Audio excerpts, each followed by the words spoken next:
ಏನ್ ಗೊತ್ತಾ, ಕನ್ನಡ ಜನತೆಗಳಿಗೆ ಇಷ್ಟ ಆಗುವಂತ ಒಂದು ಹಾಡು ಹೇಳ್ತೀಯ?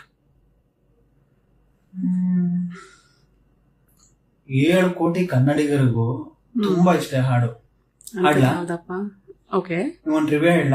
ಹಾ, ಈ ಹಾಡ್ ರಿಲೀಸ್ ಆದಾಗ ಏರ್ಟೆಲ್ ಸರ್ವರ್ ಸ್ಟ್ರಕ್ ಆಗ್ಬಿಟ್ಟಿತ್ತಂತೆ. ಕಾಲರ್ ಟ್ಯೂನ್ ಸೆಟ್ ಮಾಡಕ್ ಎಲ್ರು ಹೋಗಿ.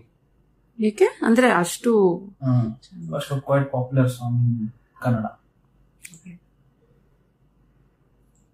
ಕಾವೇರಿ ನಿನ್ನ ಮಡಿಲಲ್ಲಿ ಮಲಗುವೆ ನಾನಮ್ಮ, ಕಾವೇರಿ ನಿನ್ನ ಪ್ರೀತಿಗೆ ಕಾಯುವೆ ನಾನಮ್ಮ, ನಮ್ಮಿಬ್ಬರ ನೋಡುತ್ತಲೇ ಹಗಲಿರುಳು ನಾಚುವುದು, ನೀನೇ ಇಲ್ಲದೆ ನಾನೇ ಇಲ್ಲದೆ ಈ ಪ್ರೀತಿ ಎಲ್ಲ, ಕಾವೇರಿ ನಿನ್ನ ಮಡಿಲಲ್ಲಿ ಮಲಗುವೆ ನಾನಮ್ಮ.